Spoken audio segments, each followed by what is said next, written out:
Well, good morning, good evening, as the case may be.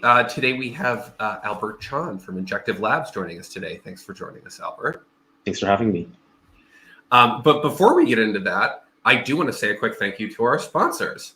Our sponsors today, as always, are Sommelier.network. Please go to app.sommelier.finance for the easiest way to add liquidity to Uniswap v3. We're also working on mainnet and the impending launch of our sellers product. Have a lot of announcements coming up there soon. I've been saying this for about a month, and we still have a lot of announcements queued up coming up soon. You'll be very excited. OmniFlix and our second sponsor is also OmniFlix.network. Sisla and the team who produces Sisla, by the way, who produces this podcast, and the team have been hard at work making OmniFlix one of the most exciting blockchains launching in Cosmos soon. They've done a series of test nets that have been some of the largest, if not the largest Cosmos chains ever launched. So I think Sisla, and please just jump on it, correct me if I'm wrong. I know I saw one for 700 validators, around 750, and I think you guys, the most recent one was actually larger than that, which is exciting. They have a fully formed media hosting as well as consumption management platform with incentives for various different node operators. Really, really exciting stuff going on there. Please go check out OmniFlix.network. And that is a thank you to our sponsors. So, Albert, thank you for joining us today. Really appreciate it. Do you want to tell us a little bit more about sort of who you are and what you work on over at Injective? Yeah, sure. So I'm Albert. I'm the CTO and co-founder of Injective Protocol. And we're building a fully decentralized derivatives and spot exchange protocol on top of the Cosmos SDK. Awesome. Yeah. And, Albert, I think you and I have been working together for a lot of this past year on the Gravity Bridge as well.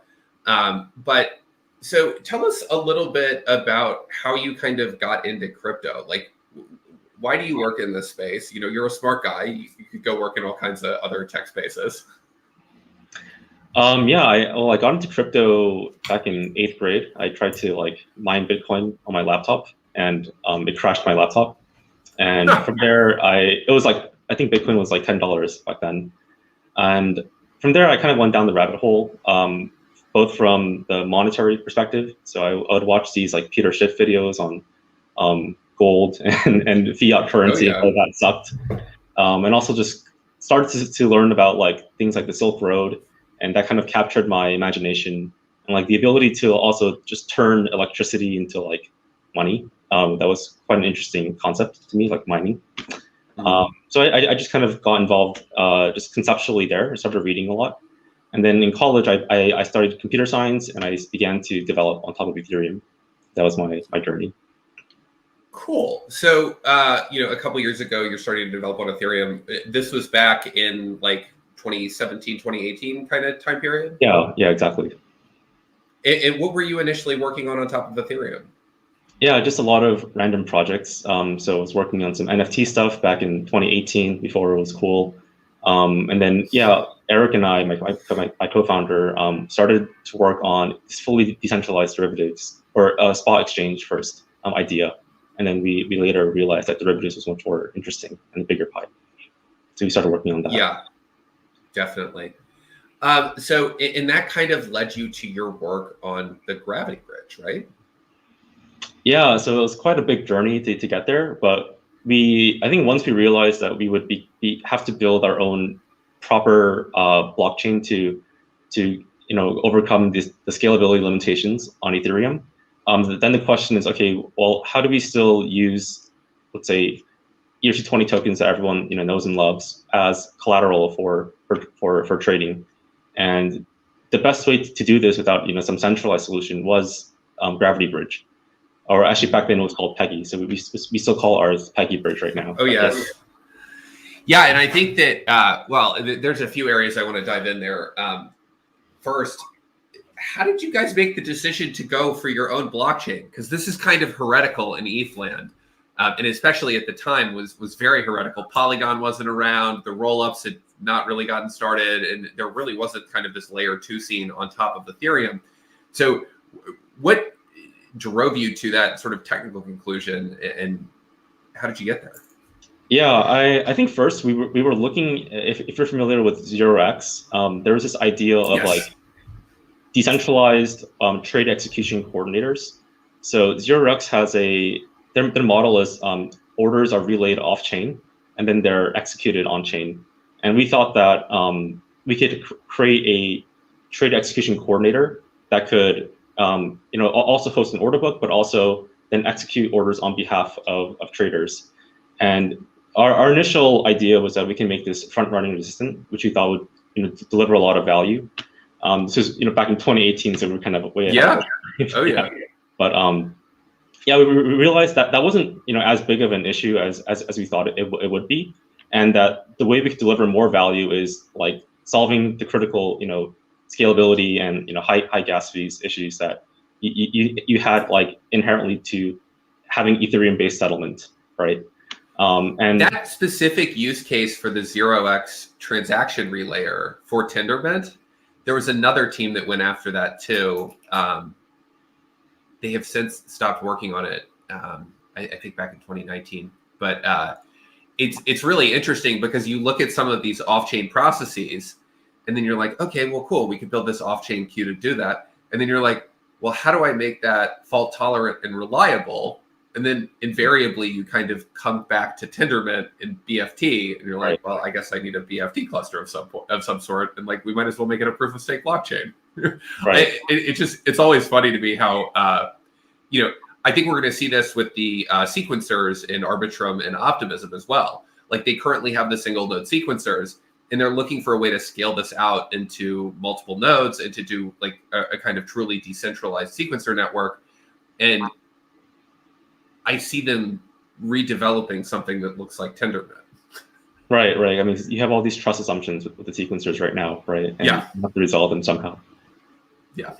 And Tendermint's probably the best way to do it, or a derivative like Hot Stuff, or there's more research there. But it's just always funny to me how like these systems end up coming back and looking very, very similar.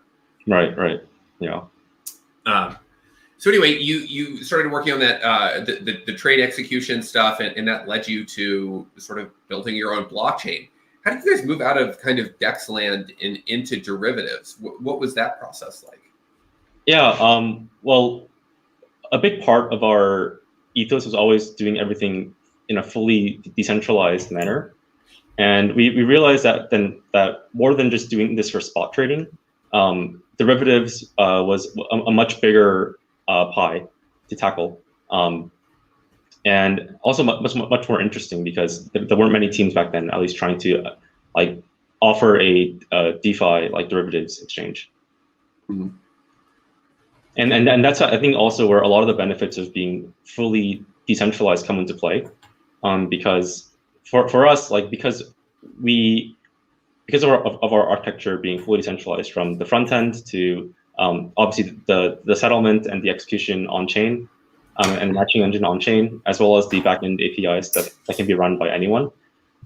You really don't have these like geographic restrictions that, let's say, for example, DYDX would have, or a more centralized DEX would have. So we thought it would serve a larger base of users. Yeah. I mean, this like decentralization is the one thing that the SEC has kind of said like can shield these protocols, and like actually decentralizing is the way to do it. And it's kind of cool to see Tendermint getting used for that. Like that's kind of why we built it. So this sort of journey through Ethereum and journey to sort of find product market fit and to figure out exactly what you guys are building led you to the Gravity Bridge. And I think that's where we met sort of at the beginning of last year. You and your team were working out of Serbia at the time, and we started collaborating on the Gravity Bridge. Oh, yeah. Yeah, it was this year, actually. It was only a few months ago. Yeah. But yeah, I guess back towards the end of last year, out of all of these solutions that were available for Cosmos blockchains to bridge tokens over to Ethereum, as I mentioned, Gravity seemed the most mature. And we basically forked off that, made some minor improvements, rewrote the orchestrator into Go and then deployed it onto our mainnet, and it just works. A man after my own heart. I have wanted to rewrite that orchestrator in Go a few times. Yeah. I just, would love to transition it over to work with the PEGI JV Gravity Bridge, but I think that there's a lot of type conversions, and it just has not made it onto my list yet. I have worked on and maintained a piece of software, the relayer for IBC, which is very similar to that. It's you guys have actually taught me some lessons. One of which being that doing sort of state-based relaying, i.e. instead of like listening on WebSockets for events, like which ends up being unreliable both on Cosmos chains as well as Ethereum, you gotta like query for the data periodically and all kinds of stuff like that. So that work you guys have done on the Go orchestrator is fantastic. How is it running in production now? Yeah, I mean, it just works. So yeah, I think the main thing that we have to figure out, I think right now we're subsidizing a lot of the withdrawals and also the Valset updates, and by making withdrawals very cheap for users. And eventually we have to, like all exchanges, eventually have to like make this economical. But yeah, so we're working on that part. Economically, do you guys have incentivized relaying from Cosmos to Ethereum in your Gravity Bridge? Yeah, well, the orchestrators can set the minimum batch fee reward, right? And then they can then make their own determination whether or not to actually relay the transaction batch.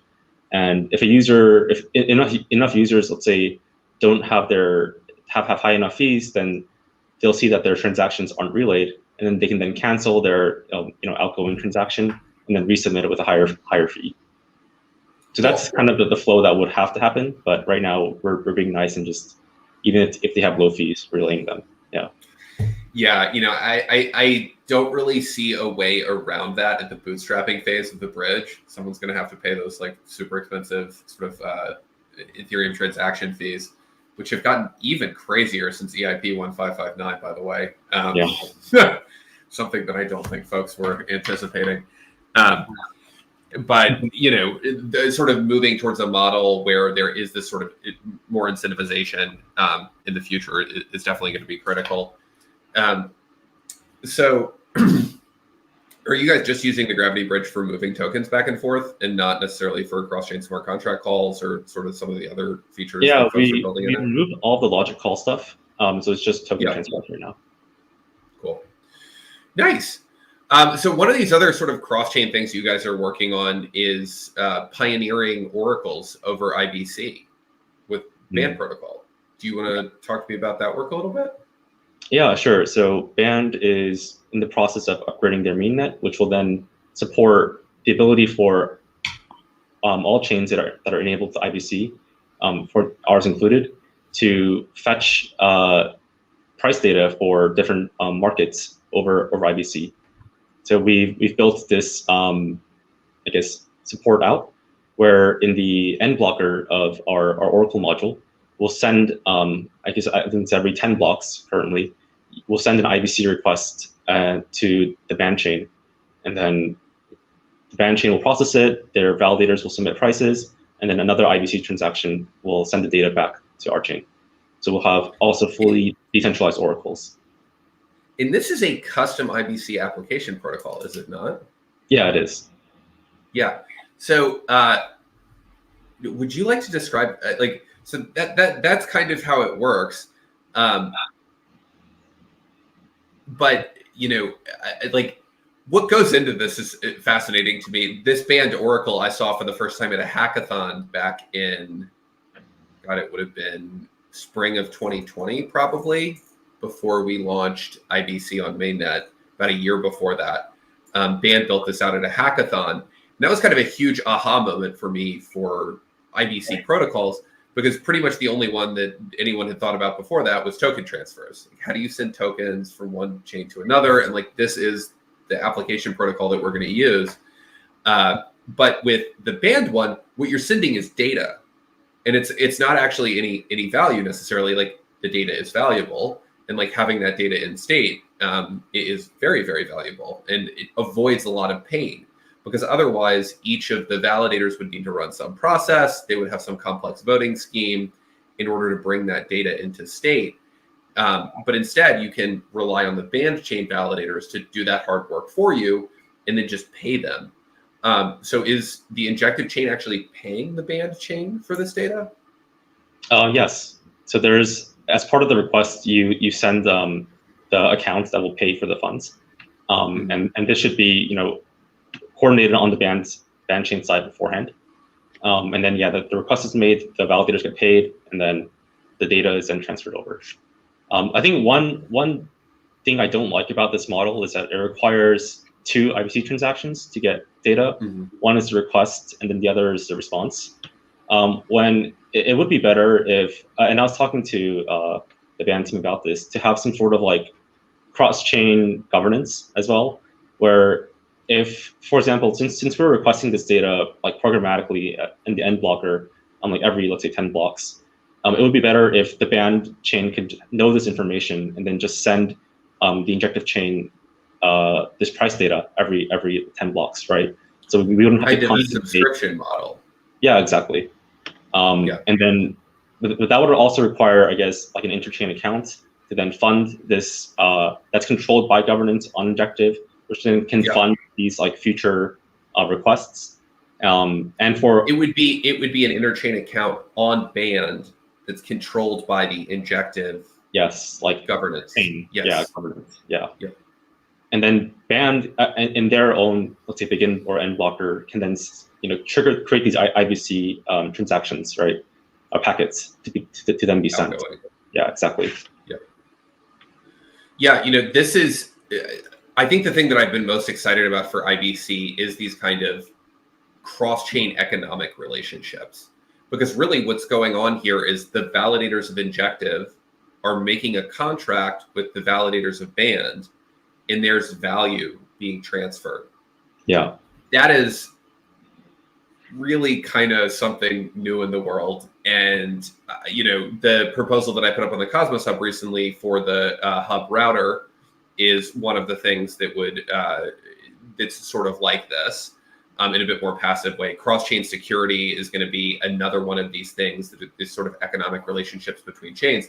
But I do think this Oracle use case is going to be one of the huge ones. And this is really the first instance of it in the wild, right? Yeah, I think so. I mean, that's really exciting to me, at least. So right now it's just price data. Or is there any other data that you guys would want to drag over that connection? I guess not particularly. Well, I guess eventually, of course, just having IBC enabled tokens to be transferred for like spot trading and derivatives trading. But right now, do you guys not have the token transfers enabled yet? It's we've imported the IBC transfer module, but have not enabled it because I guess we use Ethereum based accounts on our chain, like similar to Ethermint, and other Cosmos chains use the other it's like Bec32. Or no, not Bec32 is just an encoding scheme. I think it's IP39. I forget the exact account scheme. I think it's just a different. It's a similar key format. It's just different. Yeah. Versus the ETH SEP-P2566K1. So validator keys are SEC-P and account keys are ED25519 in Cosmos. So it is. Yeah. I see. Whereas for us, the account keys are Ethereum SEP-P256K1. Yeah. So there isn't this direct compatibility with Kepler yet. So it wouldn't be a good UX if I would need to transfer, let's say, my Atom to like a different Ethereum account to like my MetaMask, for example. So we haven't built that out yet since. One of the nice things is the receiver field in the ICS-20 transfer is just an arbitrary string, and then it's parsed by the receiving chain. So for you guys, all you need to do is get the wallet to shove in the right address when it sends the transaction, and there's actually no validation of that field on the sending chain. So should be, you might have it to could be doable. change. It's just we have to add support Yeah. on Kepler for this, which is a bit of work, extra work for us. Interesting. Super cool. I know that the Kepler team has spent a lot of work trying to get MetaMask working on Cosmos-based chains as well. Mhm. So that might be something that they're doing. Are you in contact with that team at all? No, not really. Yeah. I could connect you with them. Yeah, I think it would be nice to get Injective over IBC. Users of our chain can use MetaMask for their transactions, along with the EIP 712 type data signatures. So you can actually see, like, if you sign, let's say, a message delegate or message like, send for the bank module, you can actually see like the rich data that you're signing. Cool. Yeah. Nice. That's really cool. So EIP 712. That's how you guys ended up implementing that. Mm-hmm. Where does that? This is purely for my own curiosity. So sorry about that. Do you know where that implementation lives? I'd love to take a peek at it. If it's in the anti of our chain. So we have different types of signature verification, which I can send to you after. Okay, cool. Yeah, I'd love to take a peek at that because I remember Fetty built a demo of that, and this is something that we had kind of worked on for a little while. So that kind of actually is a nice segue. I remember for a long time you guys were EVM based, and you've sort of moved over to more of a model where a lot of the sort of smart contract stuff is written in Cosmos. So talk to me about the sort of evolution of Injective and how you guys have moved to the architecture you have now. Yeah, so I guess going back to the original, how we started with the whole 0x TEC model, we were very Ethereum centric. And as we started to also build out our derivatives logic, we built it out initially through smart contracts. So all the settlement and the matching, or actually not the matching, but the settlement of the trades was done on smart contracts on Ethereum, and our order book was on the Cosmos module.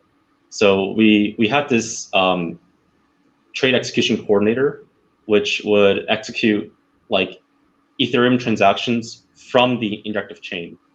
So we have something called like an internal Ethereum transaction, or let's say if you place an order that then crosses over some other orders, this would then get matched by the chain, which acted as this coordinator, and then execute this transaction on Ethereum. So we had this kind of like intra cross-chain operation, and then the results of that would be emitted through events, like typical EVM events, which we would then parse and then update the Cosmos state. And yeah, so we actually integrated Ethermint back last year, made it Stargate compatible back in October, which is I think, or November, which is I think one of the earliest working versions of Ethermint. And it was. We actually launched our testnet based off the EVM of Ethermint and this version, but we found some scalability issues, and I guess back then also some stability issues, and I guess just more generally,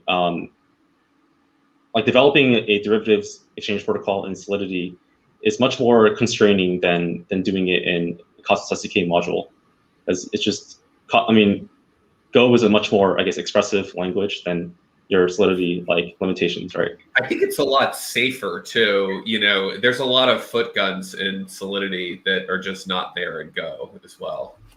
Yeah, and there's so many things that you don't have to worry about. Let's say that you have to, in Solidity, for example, you can't have more than 16 stacked variables. You can't. You have to care about you can't iterate over, let's say, an array, because if it's unbounded, you'll run out of gas.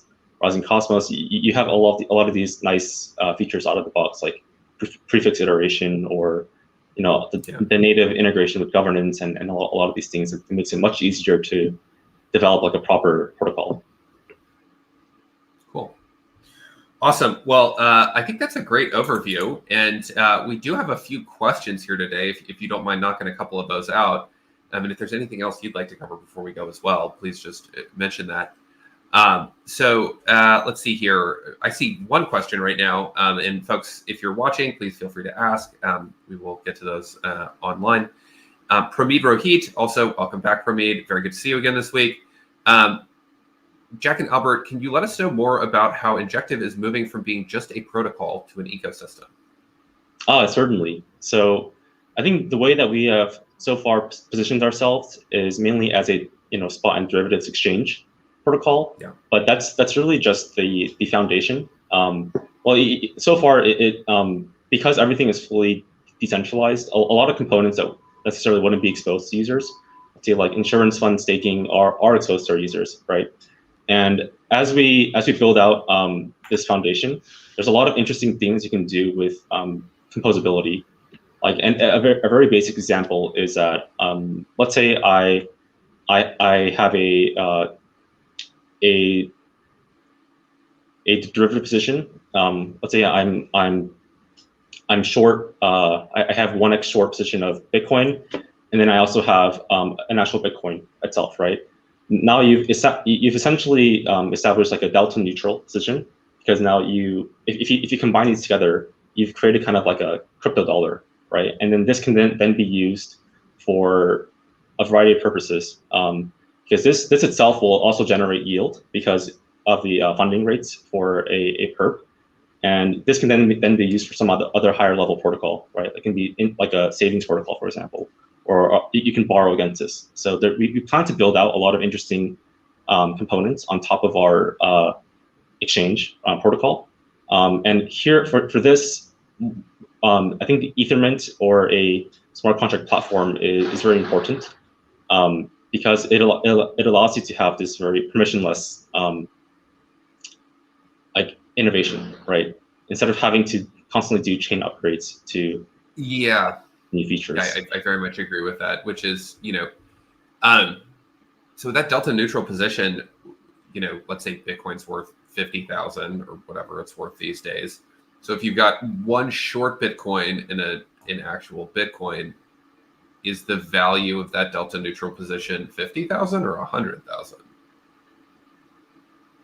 Well, it's or am I not thinking about this the right way? Yeah, well, you actually have like a crypto dollar, basically, right? Yeah. You have Bitcoin and then a short exposure of Bitcoin. So those like neutralize out. Cancel each other out. Yeah. Yeah. So, cool. So you have like $50,000 of Bitcoin, basically, or US dollars, but it earns money. See what I mean? Is that like a stable coin almost? Well, I think there are some assumptions that you have to make that let's say the insurance fund, let's say, for example, is properly collateralized, so that let's say the counterparties are go bankrupt, that the insurance fund could cover it. So I wouldn't say it's necessarily like a stable coin, but it's stable coin like, right? Cool. Yeah. Nice. Well, one thing I'm really looking forward to is having a lot of the stuff on Injective accessible via IBC, as I'm sure a lot of other cosmonauts are too. So I'm excited to see you guys get hooked up to IBC so that folks can access all this from the Cosmos ecosystem. So Keo Omar asks, what is the first bridge you will look to build following Canonical? And by Canonical, I assume he means mainnet Ethereum. So are you guys planning to use Gravity to bridge any other chains? Yeah, so we're also working with the Solana wormhole bridge team to bridge over also not just tokens, but also Oracle data from Pyth or Pith, which is their project. So that's still in the works. Nice, that's exciting. But do you have any plans to use the Gravity bridge to bridge other EVM chains, such as like Polygon or Phantom?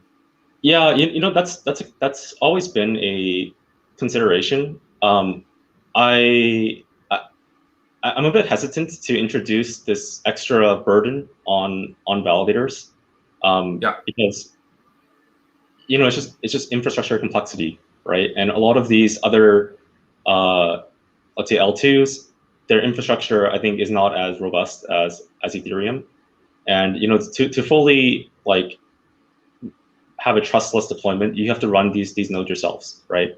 Yeah. And this is much easier to do or even doing it just purely on Ethereum is not trivial to do securely, but it's I think even much less easy to do, let's say on on a random L2 blockchain. Like if you look at the Solana outage, for example, like you're kind of at the mercy of the team there. So you have these untrusted, or these basically Byzantine environments where you don't know what the failure case can be, right? And I think it makes sense to just like wait for the developer tooling and ecosystem to mature a bit more, to have more stability before adding support for more bridges.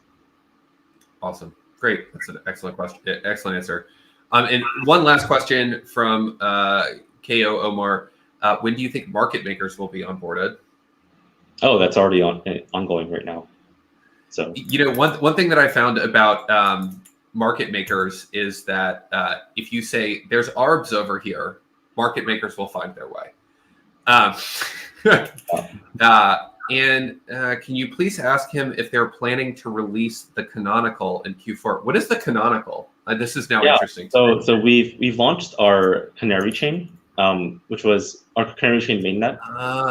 Basically meant for a more of a testing ground to still have a mainnet, but it's not a full-fledged deployment yet. And I would say the biggest blocker for us that has prevented us from going canonical is this lack of a fully decentralized Oracle. So we've been waiting for BAN to upgrade their mainnet on this. And concurrently, we've also been adding support for Chainlink OCR-based price feeds.